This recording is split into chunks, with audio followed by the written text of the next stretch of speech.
Direito do consumidor. Você já teve que reclamar da sua conta de telefone, da sua TV a cabo, da tarifa do seu banco? Como proceder? Até onde vai ser o direito e até onde vai a responsabilidade da empresa? A nossa convidada de hoje é a advogada especialista em direito do consumidor, Juliana de Souza. Não perca, daqui a pouquinho, no Ponto de Equilíbrio.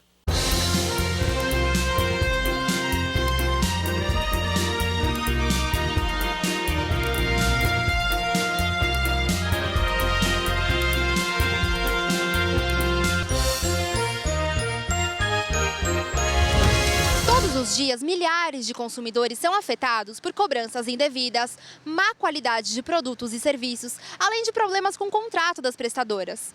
Segundo o Procon de São Paulo, o setor de telefonia liderou o ranking de reclamações em 2015.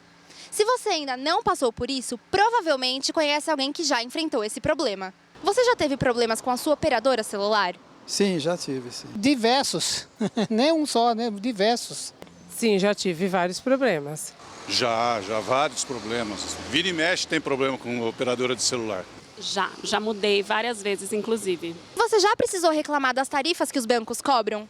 Muito, até já fui até o banco brigar, porque tarifa de cheque especial é uma das piores que a gente tem. Não, esse ainda não reclamei, embora as considere alta. Já, com certeza. Não, quase nunca, porque no meu caso, na minha conta, as tarifas acabam sendo deduzidas, então eu não reclamo tanto assim. Também já passei por isso. E na sua opinião, qual é o setor que apresenta mais problema? Eu acho que é o celular e os bancos, né? Telefone. TV a cabo e telefones de operadores celulares. De telefonia e internet. Eu acho que é o sistema que mais ainda falha no Brasil. Eu acho que telefonia, porque foi na minha vivência onde eu tive mais problemas. E você já teve que ir até a justiça para poder fazer valer os seus direitos? Não, graças a Deus ainda não. Nunca sofri com isso. Não, ainda não, felizmente. Quando eu ameacei, eles resolveram, mas depois de uma longa data. Com certeza, já tive que ir. Não vou citar do que foi, mas eu já tive que ir, sim. Direitos do consumidor é o tema que o pastor Denis Munhoz e seu convidado abordarão no programa de hoje. Não perca! Juliana de Souza é procuradora do município de Sorocaba, no interior paulista. Em outubro de 2014, assumiu o cargo de procuradora-chefe de divisão do Contencioso Geral da Prefeitura daquele município. É advogada militante há 8 anos nas áreas de direito do consumidor, contratos em geral e direito público. Juliana de Souza é pós-graduada em Direito Público pela Unisal. Muito boa noite, meu amigo, minha amiga. O nosso encontro de final de noite. Programa Ponto de Equilíbrio. E agora você está vendo aí na sua tela como acessar o nosso canal no YouTube. youtube.com/programa PDE. Você acessando esse nosso canal no YouTube, você vai ter acesso a todos os programas já gravados e já veiculados. Ele é semanalmente atualizado. De repente você perdeu uma entrevista ou alguém comentou algum tema que você tem interesse e você gostaria de assistir essa entrevista. Basta você entrar nesse canal do YouTube, lá você vai encontrar todos os nossos programas. E se você também quiser participar com sua dúvida, sua sugestão, sua questão, seu elogio, sua crítica, ou mandar o vídeo gravado, você pode utilizar o nosso WhatsApp, que é aqui de São Paulo, o código da operadora 11 98 200 35 99. Você está vendo o número também aí. O programa é sempre feito pensando em você. E nessa noite é com imenso prazer que nós recebemos Juliana de Souza. Ela é advogada e especialista na área de direito do consumidor. Doutora, obrigado por ter aceito o nosso convite. É um prazer recebê-la aqui. Prazer é meu. O direito do consumidor é um tema polêmico. Todo mundo tem alguma dúvida. Será que eu posso fazer aquilo? Será que eu não posso? Será que o que estão me cobrando realmente é devido? Não é devido? É um tema que realmente alcança a todos. Só para ilustrar, eu queria que nós fizemos uma pesquisa, a produção me passou, de algum dos temas aqui que gerou maior número de reclamações do consumidor. A fonte aqui é o Procon São Paulo, tá? Se você acessar o site do Procon São Paulo, você vai encontrar esse ranking aqui. A primeira do ranking que mais reclamações tem por parte do consumidor é o ramo de telecomunicações, que é a telefonia celular, fixa, etc. Em segundo lugar, as instituições financeiras, os bancos, etc. Em terceiro lugar, aqui nós temos os aparelhos celulares, que não é a operadora, é o aparelho celular em si. Tá? Em quarto lugar, nós temos os planos de saúde. Em quinto lugar, móveis e assim vai. Se você tiver curiosidade, você pode acessar o site do Procon São Paulo, você vai encontrar essa relação aqui que a gente acabou de passar a você.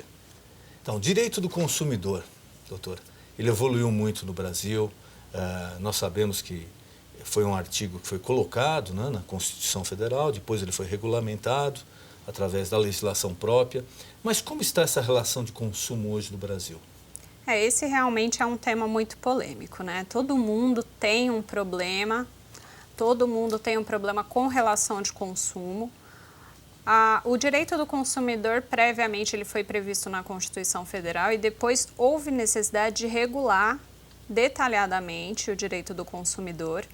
E mesmo com o Código de Defesa do Consumidor, hoje em dia as empresas abusam muito, elas não respeitam, não tratam o consumidor como deveria ser tratado.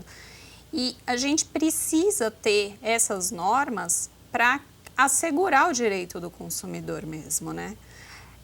O Código de Defesa do Consumidor, os consumidores, eles não têm que aceitar essa situação.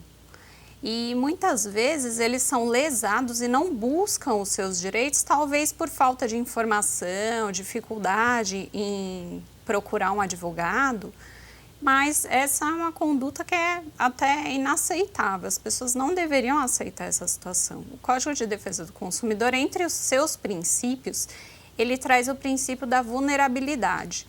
Ele coloca o consumidor numa situação diferenciada do fornecedor, porque o fornecedor ele está colocando um produto e serviço no mercado, ele tem aquela informação e muitas vezes ele não passa para o consumidor. O consumidor sem essas informações não está uma relação igualitária com o fornecedor. E esse princípio da vulnerabilidade, ele possibilita o consumidor lesado e, de repente, numa determinada situação, conseguir judicialmente que a responsabilidade de provar um dano que ele tenha sofrido, ele transfere para o fornecedor. Então, e a lei que regulou a relação de consumo, se eu não me engano, é de 91, né? Já não é uma lei recente. Não é uma lei recente, mas mesmo assim, hoje em dia, a gente vê muitos consumidores lesados. Um exemplo disso, como foi citado aí, operadoras de telefonia, né? Às vezes, um consumidor, ele não está satisfeito com a sua operadora de telefonia, liga para tentar cancelar o serviço, o plano, aí liga 1, 2, 3, 10 vezes, a ligação cai, a pessoa não consegue fazer o cancelamento, às vezes consegue fazer o cancelamento e meses depois se deparam com uma cobrança infelizmente indevida. É comum, né? Infelizmente é comum. Eu queria só, como tema, todo mundo tem uma pergunta para fazer sobre isso, e nós já recebemos aqui na produção algumas perguntas. Eu queria colocar o seguinte, daqui a pouco eu vou passar aqui fazer algumas das perguntas à doutora, que já foram enviadas. Não deu tempo, é lógico, de pegar a pergunta de todo mundo. Mas se você ainda tem alguma dúvida e você gostaria que essa dúvida fosse encaminhada à doutora, você pode utilizar o número do nosso WhatsApp. Lógico que você teria que colocar o seu nome e o telefone para ela poder responder, ou um e-mail, ou se você preferir, mandar através do e-mail do programa que você está vendo agora. Você pode mandar através desse e-mail, que é o e-mail da produção do programa, coloque um endereço para resposta, um telefone, o seu e-mail, e também, se você preferir, através do WhatsApp do programa. Olha, eu tenho uma dúvida tal, gostaria que a doutora respondesse essa minha dúvida. Coloque o número do seu telefone, o seu nome, nós vamos encaminhar para a doutora todas as perguntas que forem enviadas aqui, tanto pelo WhatsApp quanto pelo e-mail do programa. Infelizmente, não deu durante a gravação e durante também as mensagens anteriores, não deu para todas as perguntas, mas certamente a doutora vai encaminhar a resposta posteriormente a você. Então, doutora, eu queria até passar, é um caso atípico, mas nós recebemos já tantas dúvidas aqui, que eu gostaria de ir passando algumas à senhora e a gente vai esclarecendo aqui, na medida do possível, as dúvidas do nosso telespectador. A primeira pergunta aqui.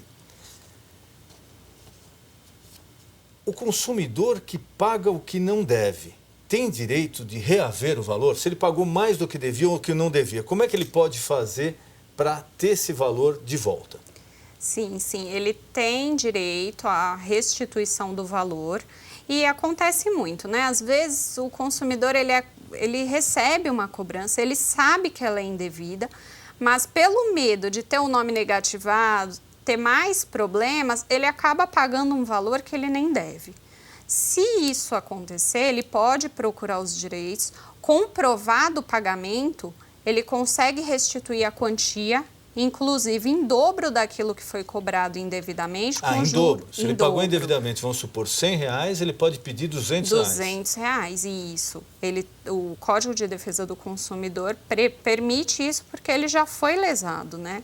Ele sofreu um dano, pagou o que era indevido, foi cobrado por aquilo e se ele comprovar o pagamento, ele pode ser restituído em dobro.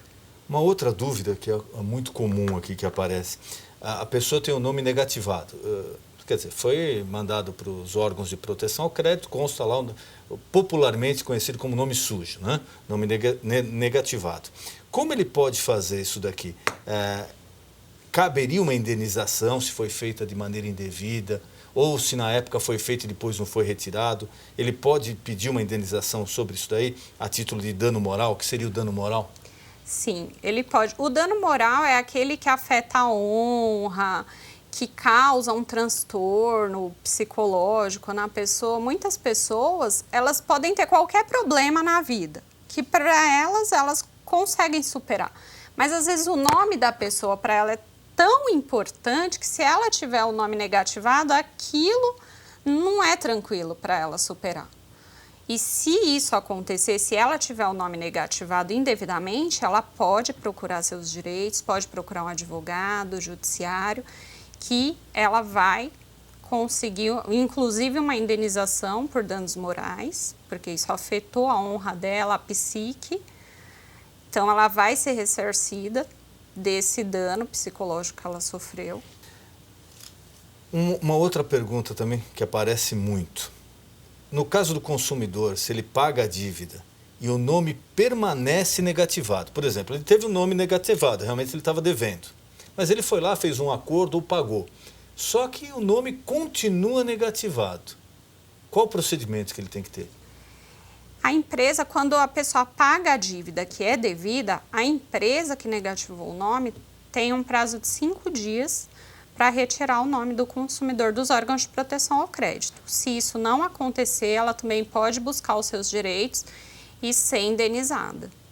Quer dizer, em 5 dias a empresa tem que tirar o nome de todos os órgãos de proteção ao crédito. Exatamente, se a dívida está paga. E se ele fez um acordo, vamos supor, ele não pagou integralmente, mas ele procurou a empresa, de repente falou, a minha condição de pagar é essa, eu posso pagar em 5 vezes, 10 vezes, 20 vezes. A partir do momento que ele fez esse acordo, ele tem que esperar cumprir o acordo inteiro para ter o nome retirado ou não? Não, quando ele faz um acordo, ele extingue a dívida anterior e cria uma nova dívida. Então, por aquela dívida anterior, o nome dele não tem que continuar, não pode continuar negativado. Então, tem que tirar essa inscrição. Não pode aparecer mais. A partir do momento que ele assina um acordo, isso, ele assinou um acordo, ele constitui uma nova dívida. Se ele deixar de pagar essa nova dívida, ele pode ter o nome negativado de novo, mas pela dívida anterior, o nome dele tem que ser retirado dos órgãos de proteção ao crédito. A inscrição indevida nesses cadastros do SPC, Serasa, o nome colocado lá indevidamente pela dívida que não foi tirada, pela dívida que não foi feita, não foi objeto de acordo. Essa dívida nunca existiu, o nome está lá. Então, o primeiro passo, o que ele tem que fazer, o consumidor? Ele tem que procurar um advogado, entrar com uma ação judicial, porque aquela dívida não é dele. Isso acontece muito em caso de banco. Já me deparei com uma situação que o banco enviou para o consumidor um cartão de crédito que ele não solicitou. Meses após o recebimento desse cartão, ele nem desbloqueou o cartão. Meses após, Ele descobriu, foi fazer um crediário numa loja e descobriu que estava com o nome negativado. Foi procurar saber por quê. Era uma cobrança de uma anuidade daquele cartão de crédito que quando ele recebeu ele jogou na gaveta, não desbloqueou, não usou, mas teve o nome negativado por isso. Que hoje em dia, inclusive, é proibido, né? O banco não pode mais mandar o cartão sem você pedir. Mas ainda acontece, infelizmente acontece. É o que eu falei, as empresas, elas, justamente pelo consumidor não procurar os direitos que ele tem, as empresas abusam e continuam com práticas ilícitas, abusivas, enviam cartões de crédito, fazem cobranças indevidas, até porque às vezes até compensa, né? Quantos consumidores que vão receber aquilo vão pagar sem reclamar? Então, às vezes até compensa. Por isso que essa prática, o consumidor tem que cada vez procurar mais os seus direitos para evitar esse tipo de situação. Para que as empresas parem de fazer isso com os consumidores. No caso, qual o prazo de inscrição ou manutenção no nome do devedor no SPC, no Serasa? Estão perguntando. Por exemplo, a pessoa não pagou, teve o nome negativado. É uma dívida dela mesmo, ela não pagou, teve o nome negativado e não fez acordo e continua lá. Durante quanto tempo o nome dessa pessoa, por lei, pode continuar nesses órgãos? 5 anos, que é inclusive o prazo de prescrição da dívida. Então, durante 5 anos, ele pode ficar com o nome negativado. Dali, ele tem que ser dado baixo. Independente se ele pagou ou fez acordo. Deu 5 anos, ele pode requerer que o nome dele seja retirado do SPC. Inclusive, se isso não ocorrer, ele pode demandar judicialmente contra a empresa e pedir a baixa, porque aí passa a ser uma inscrição ilegal. Numa conta conjunta, outra dúvida aqui do nosso telespectador. Se acontecer um problema com o cheque, que é uma conta conjunta, ou do marido e da mulher, conta conjunta, o nome dos dois pode ser negativado ou só o nome de quem emitiu o cheque? Sim, somente o nome de quem assinou o cheque. Somente o nome dessa pessoa que pode ser negativado. A negativação dos dois titulares da conta ela é indevida. Independente de quem é o titular da conta? Sim. É quem assinou o cheque que... Então, se foi o marido deu um cheque sem fundo, ele que assinou, o CPF da esposa não pode ser negativado. Não pode ser negativado. É só o dele. Isso.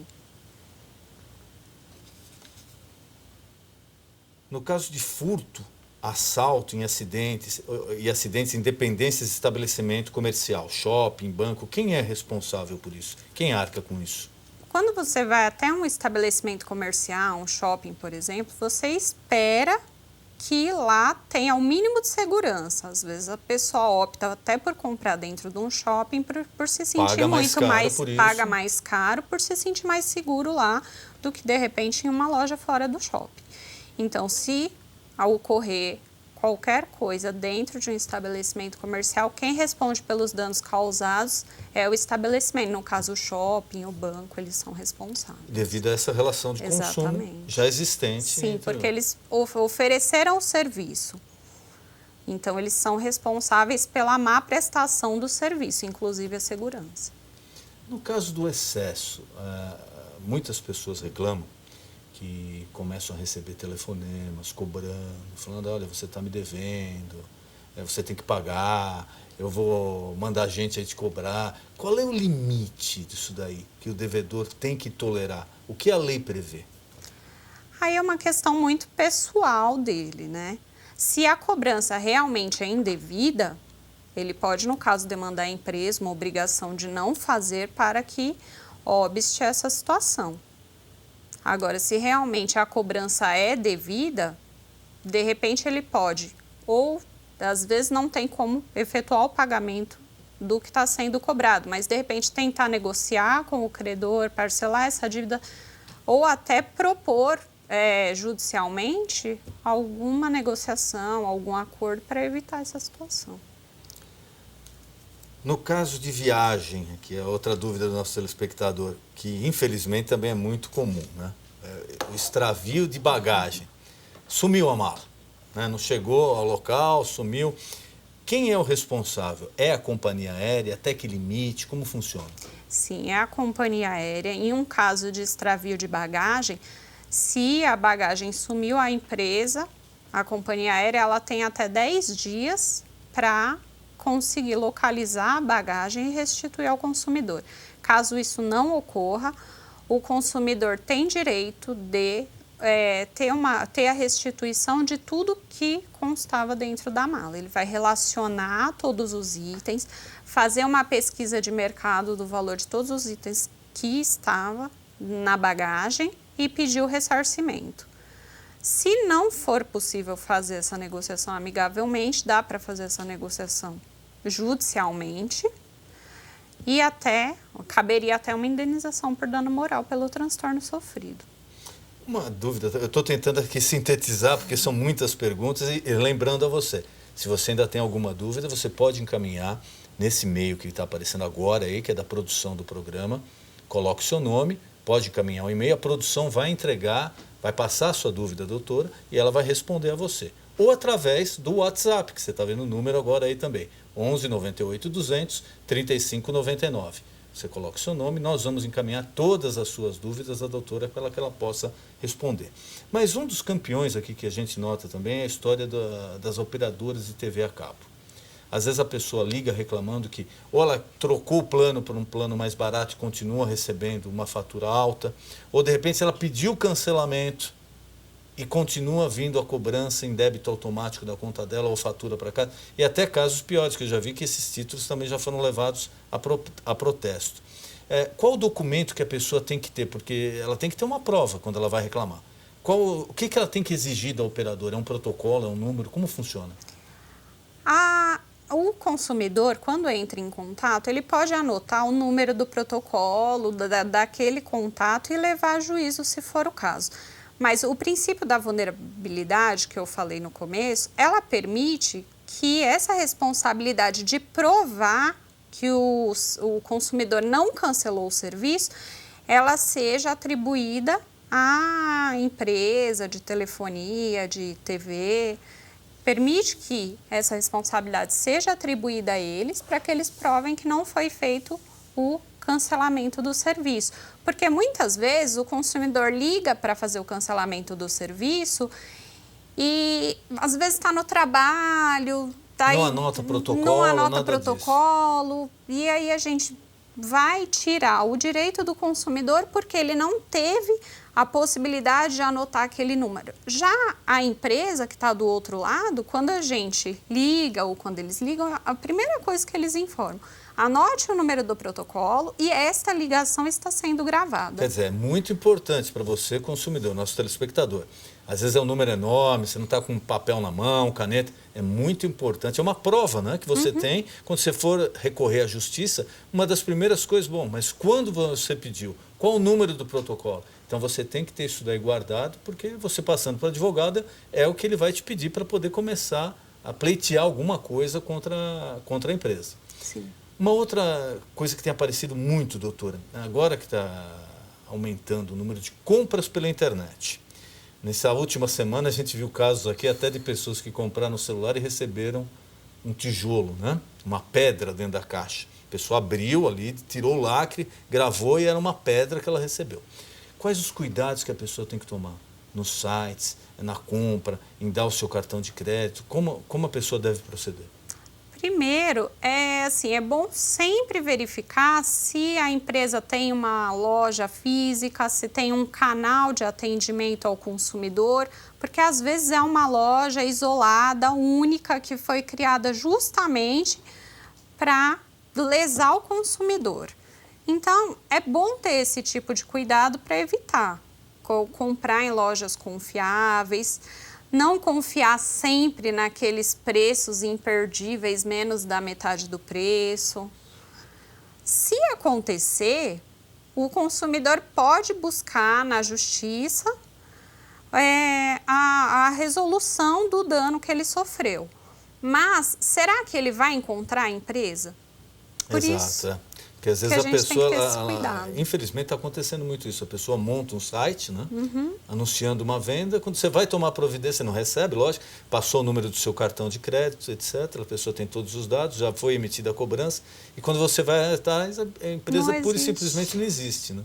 Exatamente. Por isso que tem que tomar esse tipo de cuidado, às vezes com as promoções imperdíveis, especialmente sites de compras coletivas, né? Às vezes eles disponibilizam ali uma situação que depois nem eles conseguem cumprir. Eles colocam, jogam um valor. Acontece isso muito em sites de compras coletivas de viagem. Às vezes eles disponibilizam uma viagem. Você tem 3 meses para fazer a viagem, para se hospedar naquele determinado hotel. Só que é tanta gente que comprou aquele pacote que a empresa não consegue disponibilizar nenhum dia daqueles 3 meses. E aí eles começam a oferecer para o consumidor outro período, outra viagem, outro hotel. Será que o consumidor quer isso? Nesses casos, ele pode tentar negociar com a empresa a restituição do valor que ele pagou e, se não for possível, acionar judicialmente. E as vendas casadas? Qual é a previsão hoje? Legal. O Código do Consumidor, ele não permite a venda casada, né? Em casos... Só explicando para o nosso telespectador, o que seria a venda casada? É aquela venda que você vai buscar um produto, mas para você conseguir um produto, você tem que adquirir outro. Seria, por exemplo, você vai numa determinada loja comprar um armário. Chega lá, aí a loja te oferece: olha, você vai levar o armário, mas você pode ter uma montagem gratuita do armário. Só que para que você tenha a montagem gratuita do armário, você precisa comprar também a garantia estendida. Qual a relação? Nenhuma. Nenhuma. Então, esse é um exemplo da venda casada e o Código do Consumidor não permite. Há um tempo atrás, bastante tempo, uma empresa de fast foods, para que a pessoa conseguisse o brinquedo que vinha na caixinha do lanche, ela era obrigada a comprar o lanche. Em razão de diversas demandas contra essa empresa, agora o brinquedinho que vinha dentro do lanche, a pessoa agora pode adquirir sem comprar o lanche. Esse seria outro caso de venda casada. Como o Código do Consumidor proíbe, eles pararam de praticar. Um dos motivos que as pessoas às vezes desanimam, falam: mas a justiça é demorada, isso deve levar 1 ano, 2 anos, 3 anos. Em relação a essas causas de direito do consumidor, é mais ágil o processo? Sim, é muito mais ágil. Até porque as ações, normalmente, as demandas, elas correm no juizado especial cível. E o juizado especial, ele é muito mais rápido, as audiências, é marcada primeiro uma audiência para tentativa de conciliação. Em muitos casos, as empresas que já agem de uma forma para lesar o consumidor, na primeira audiência de conciliação, elas já fazem um acordo. Porque sabem que estão erradas, porque sabem que estão erradas. Então, é muito mais rápido do que uma ação comum. Bom, doutora, teria mais centenas de perguntas aqui. Infelizmente, nosso tempo está se esgotando. Lembrando outra vez a você, se você tem alguma dúvida, uma questão, pode encaminhar esse e-mail que você está vendo agora da produção do programa, ou, se você preferir, através do WhatsApp, que você está vendo o número na tela também. Nós vamos pegar a sua dúvida, a sua pergunta e vamos encaminhar a doutora. Daqui a pouquinho também vai aparecer o e-mail da doutora, no final do programa. Se você preferir, também enviar seu e-mail para ela diretamente, não tem problema. Doutora, nosso tempo está acabando. Queria mais uma vez agradecer a presença da senhora aqui e colocar à disposição algum recado que a senhora queira passar ao telespectador, alguma coisa que eu não perguntei, ou algum esclarecimento que a senhora queira passar, por favor, fique à vontade. Não tenho nada a acrescentar. As dúvidas, acho que as mais polêmicas a gente já tratou aqui, mas estou à disposição para esclarecer eventuais dúvidas que os consumidores, os telespectadores tenham. Doutora, muito obrigado. Obrigada. Foi um prazer recebê-la essa noite. Igualmente. O nosso encontro de final de noite, programa Ponto de Equilíbrio. Boa noite.